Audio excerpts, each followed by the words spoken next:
Hello everyone, आज हम पढ़ेंगे हृदय के बारे में।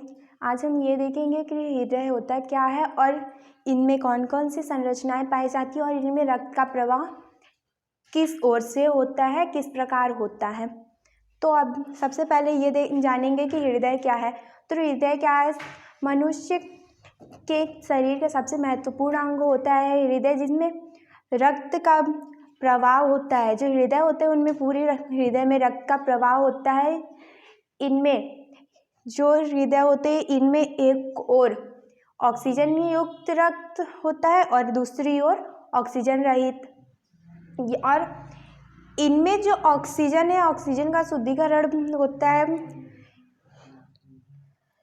जो मनुष्य का हृदय होता है ये सुदृढ़ मांसपेशियों का बना हुआ होता है, जिनमें दिन भर में लगभग 7000 लीटर रक्त का प्रवाह होता है, उनमें परिसंचरण होता है।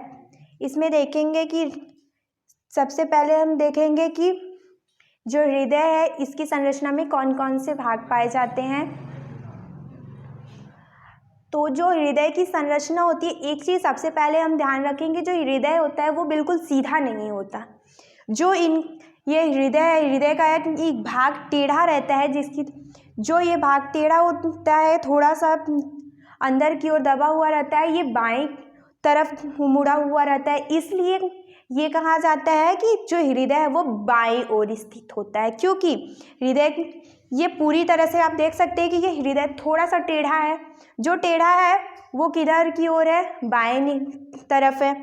इसलिए जो हृदय है वो बाईं ओर जाना जाता है कि हृदय की जो स्थिति है वो बाईं ओर होती है।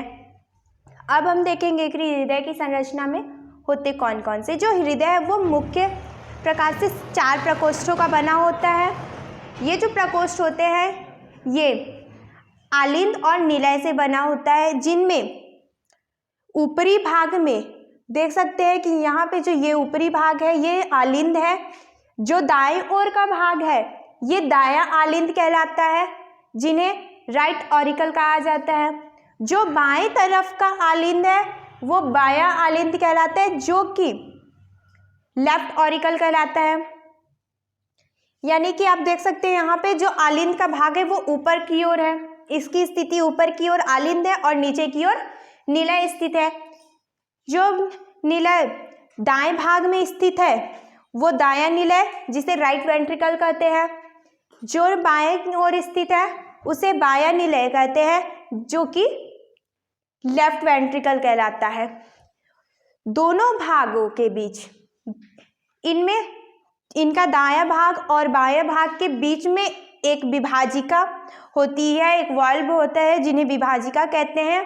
ये विभाजिका दोनों के बीच में एक दीवार की तरह कार्य करता है, जिससे जो बाएं भाग का रक्त है वो दाएं भाग की ओर नहीं आ पाता और ना ही दाएं भाग का रक्त बाएं भाग की ओर जा पाता है। इनमें रक्त का प्रवाह इस प्रकार से होता है कि एक ओर जो इनमें दायां भाग और बायां भाग 2 भागों में बटे होते हैं, तो इनका जो दायां भाग होता है, दाएं भाग में ऑक्सीजन रहित रक्त पाया जाता है, जबकि जो इनका बायां भाग होता है बाएं भाग में ऑक्सीजन युक्त रक्त पाया जाता है। यानी कि जो बाएं भाग होते हैं, बाएं भाग में जो रुधिर का परिवहन या प्रवाह होता है वो पूरे इनमें ऑक्सीजन युक्त रक्त होते हैं, जबकि जो दाएं भाग में उपस्थित होता है रुधिर, ये ऑक्सीजन रहित रुधिर होता है। इनमें जो रुधिर का प्रवाह होना है या परिसंचरण होना है ये इनमें संकुचन के दौरान होता है। इनमें जब संकुचन होता है तो जो आलिंद है, आलिंद में संकुचन होने के पश्चात उनका रुधिर निलय में जाता है। सबसे पहले इनमें क्या होता है, जो समस्त शरीर का रक्त है, पूरे शरीर का जो रक्त है वो यहाँ पर इकट्ठा होता है। यहाँ से ये पूरे शरीर का रक्त, यहाँ से देख सकते हैं समस्त शरीर से रक्त, यहाँ से शरीर से रक्त आता है और ये सबसे पहले पहुँचता है दाएं आलिंद में। दाएं आलिंद में संकुचन के पश्चात ये रुधिर दाएं निलय में पहुँचता है। अब नालिंद में संकुचन के पश्चात रक्त पहुंचा कहाँ? दाएं निलय में।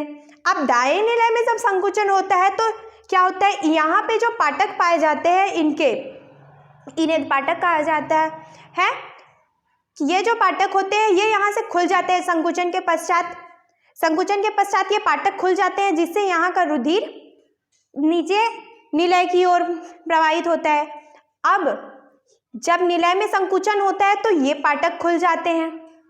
इन पाटकों के खुलने के पश्चात क्या होता है, जो दाएं निलय का रुधिर है वो ऊपर की ओर होता हुआ यहाँ से फुफ्फुस धमनियों की ओर होता हुआ फेफड़ों में चला जाता है, और यहाँ से जो निलय के संकुचन के पश्चात जो रक्त प्रवाह है वो फुफ्फुस धमनी तथा फुफ्फुस शिराओं में, जिन्हें पल्मोनरी शिला आर्टरी और पल्मोनरी वेन कहा जाता है,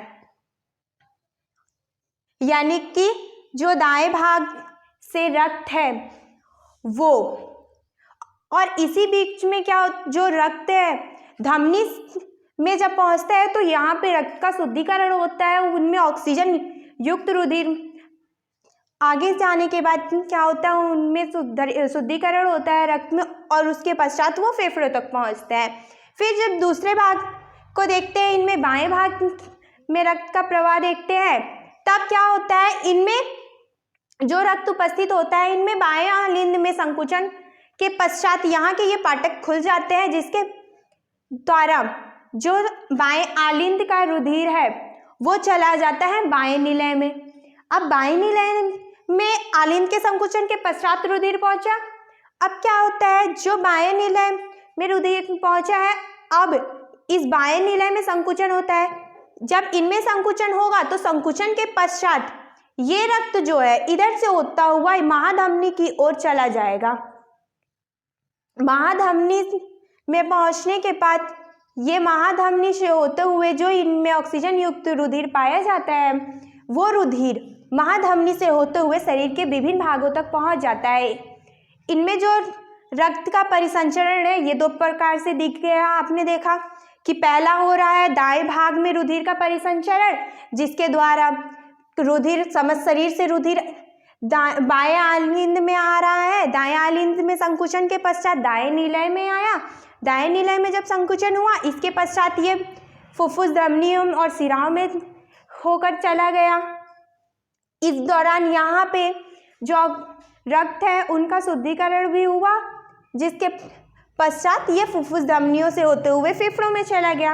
अब दूसरी ओर का रक्त प्रवाह देख रहे हैं, रक्त परिसंचरण किस प्रकार से हो रहा है, तो वो दूसरी ओर का जो हो रहा है वो बाएं आलिंद की तरफ से हो रहा है। बाएं आलिंद में जो रुधिर उपस्थित है, जो कि ऑक्सीजन युक्त रुधिर पाए जाते हैं बाएं भाग में, तो जो बायां आलिंद है इनमें रुधिर का जो प्रवाह है यहाँ से होता हुआ इनमें संकुचन के पश्चात ये पाटक खुलते हैं, जिसके द्वारा जो रुधिर है वो बाएं निलय में पहुँचता है। बाएं निलय से होता हुआ बाएं निलय में संकुचन दोबारा होता है। संकुचन यहाँ संकुचन होने के पश्चात ये फिर से महाधमनी में चला जाएगा। बाएं आलिंद में संकुचन के पश्चात पहुंचेगा बाएं निलय में, बाएं निलय के संकुचन के पश्चात पहुंचेगा महाधमनी में, और महाधमनी से होते हुए ये रुधिर फिर से पूरे शरीर में फैल जाता है। तो इनमें देखा हमने कि हृदय क्या है, हृदय की संरचना में कितने प्रकोष्ठ है, कितने भाग हैं। हमने इनमें देखा कि रक्त का प्रवाह किस प्रकार से होता है। दो प्रकार से रक्त का परिसंचरण है, एक दाएं भाग से और एक बाएं भाग से। इनमें हमने देखा कि जो चार प्रकोष्ठ है इनके बीच में एक विभाजिका पाई जाती है, जिसकी वजह से क्या होता है, ये दोनों अलग रहते हैं और इनका रक्त का उल्टा प्रवाह नहीं होता है। तो ये पूरी जो बताई ये हृदय की संरचना और उनमें रक्त परिसंचरण की दिशा, ये सारे आपने देख लिया। अब अगला हम पढ़ेंगे अगली क्लास में। Thank you.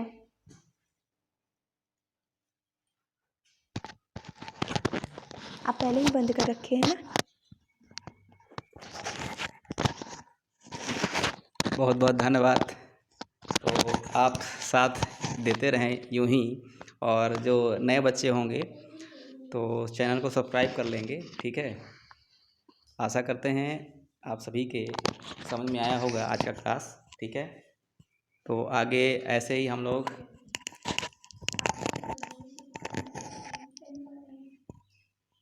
ठीक है। तो आज के लिए इतने काफ़ी, मिलते हैं नेक्स्ट क्लास में।